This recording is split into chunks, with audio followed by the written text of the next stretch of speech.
سلامونه ګرانو کتونکو، زه یم دیدار یوسف. زه د سر د سرمنې په حواله دا زما دویمه ویډیو ده. په دې ویډیو کې به زه نن خبرې کوم په درې ډیرو مهمو موضوعګانو باندې. اولنۍ موضوع به یې سیبورک ډرماټایټس چې موږ ورته د سر د ویښتو یا د سر د سرمنې وچ پوڼې هم ویلی شو. دویمه موضوع به یې الوپیشیا چې غونچک غونچک ویښته چې د سر نه ځای په ځای خیږي. او دریم بیا د ویښتو سپینېدل د وخت نه مخکې. د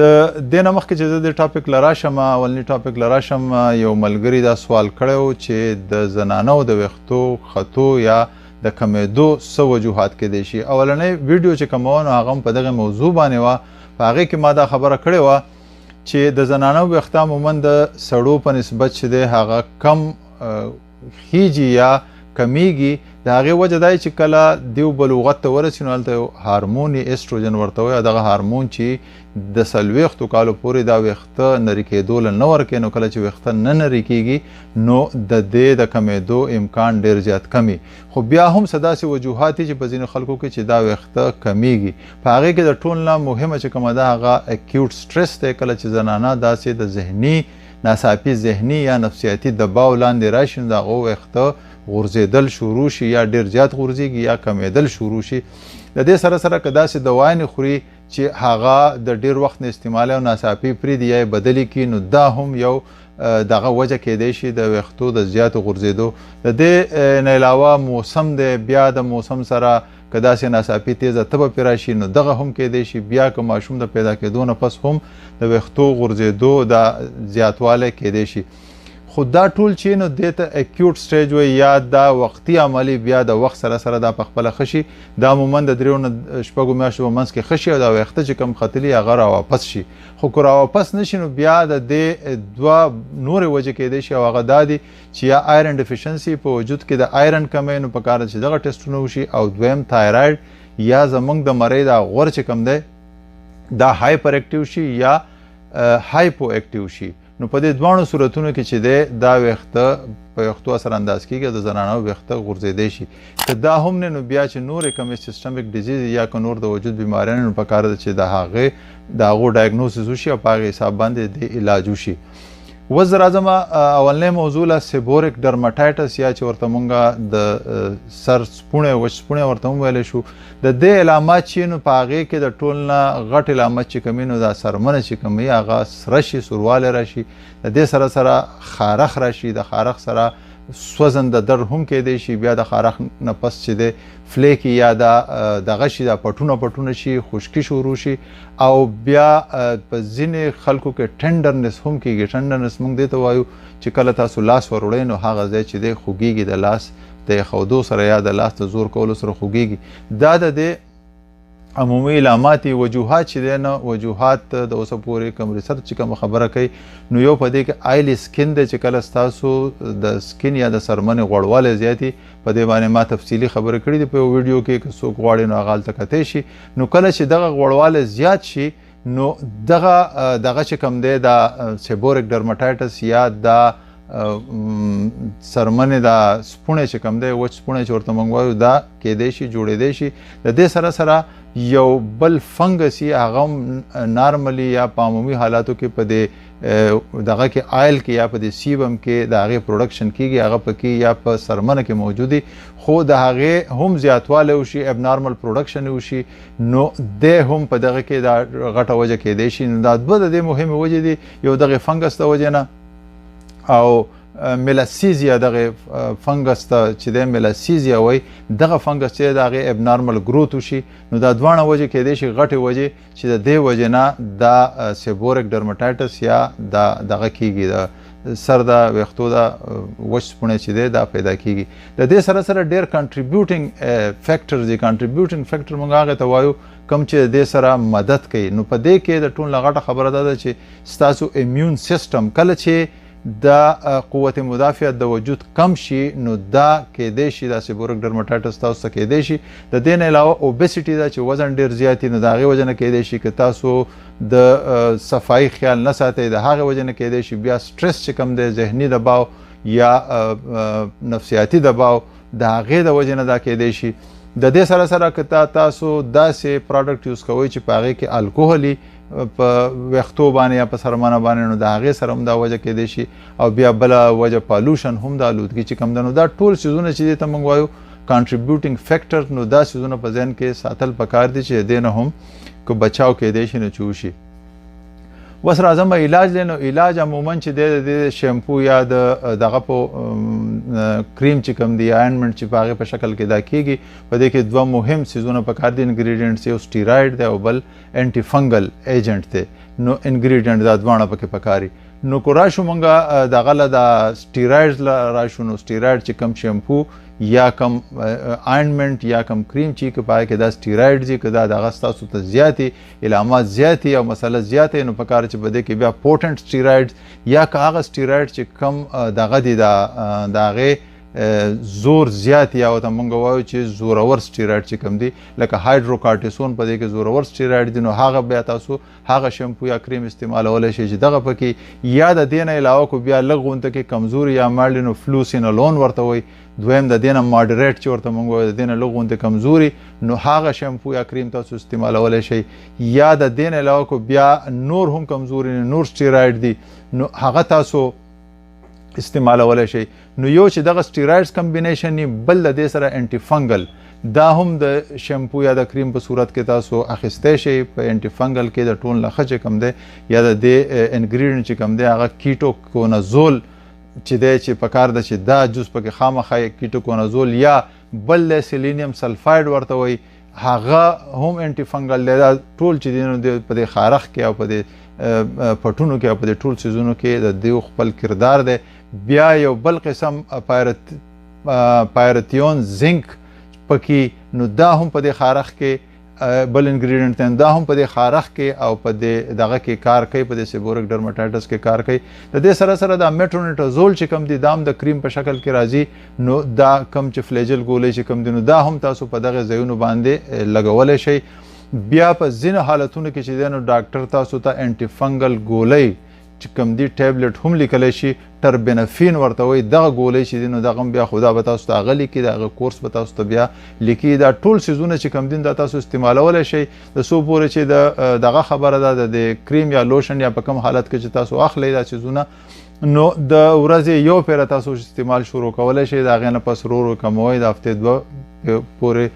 چې دی نو لکه بیا چې یو دوه درې هفتې وشي نو د هغې نه پسې تاسو په هفته کې دوه پیرې استعمالولی شئ دا عموما د دې چې نو څلورو نه د شپږو هفتو پورې دا کورس استعمالیږي که فرض کې دې سره ستاسو ښېګړه نه کېږي نو پکاره چې بیا تاسو ډرمټالوجسټ ووینئ چې هغه کو تاسو ته اورل یا د خولې انټي فنګل تاسو ته پرسکرایب کوي یا د دې نه علاوه چې دا کم نور څیزونه چې ما ووایي که دغه نو د دغې وجوهاتو نه ځان بچ کوئ او که نه بیا ستاسو ټسټونه وشي چې نور انډرلاینګ څه ډیزیز یا لاندې څه دغه شته دی او که نشته دی دویمه موضوع زما ایلوپیشیا ده څنګه چې ما په شروع کې خبره وکړه ایلوپیشیا کله چې د سر ویښته د غونچک غونچک په شکل کې خیږي دغه ته موږ ایلوپیشیا وایو یا پیچي شکل کې دا خیږي نو دغه حالت ته دوی وایي ایلوپیشیا ایریټا بیا چې کله د ټول سر ویښته خیږي نو دغه ته ایلوپیشیا ټوټیلس وایي بیا چې د سر د ویښتو نه علاوه د بریتو ویښته د ګیرو ویښته او د وروځو ویښته هم خیږي نو دوی ورته وایي ایلوپیشیا یونیورسیلس د دې وجوهات څه دي د ټول نه غټه وجه چې دا هغه اټو ایمیون ډیزیز دی څنګه چې تاسو ته پته ده ایمیونټي یا قوت مدافعت په دې باندې ما مخکې هم خبره کړې ده چې زمونږ وجود کې خپل سیلز ایمیون سیلز یا د مدافعت چې کم سیلز هغه زمونږ وجود بچ کوي د بهرني کم جراثیم چې راځي که هغه د بکټیریا په شکل کې دي که وایرسز یا نور داسې جراثیم دي د هغې نه زمونږ وجود بچ کوي او د هغو خلاف چې دی دیو اټیک کوي دغه شان بعض وخت داسې چلو شي چې دیو د خپل سکرپټ مس ریډ کړي او دیو ته د وجود خپل سیلونه داسې ښکاره شي چې لکه دا چې دی دا بهرني سیلونه دي نو په هغې باندې اټیک وکړي او هغه چې دی ختم کوي یا ډسټرای کوي نو په دې حالت کې چې کله دا ایلوپیشیا چې کېږي نو دا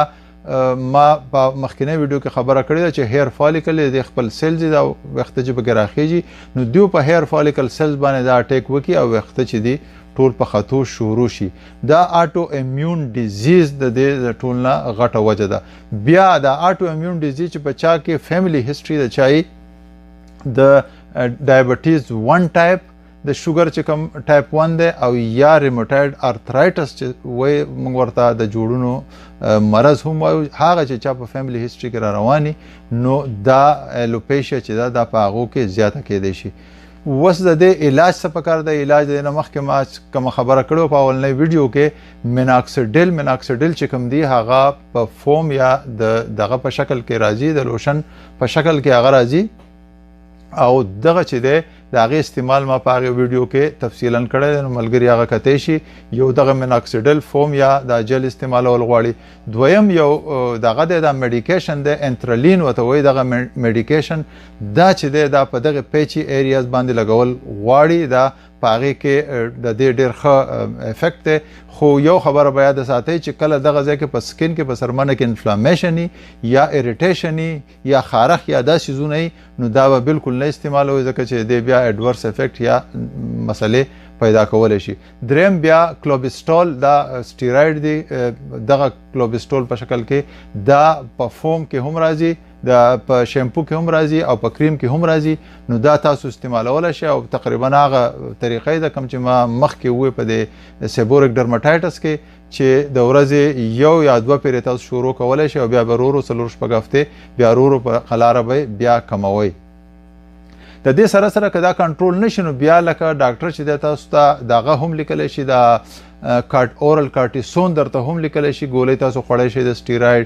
یا سټیرایډ انجکشن درته هم کولی شي په خپل حساب باندې، خو دا به هغه بیا تاسو ته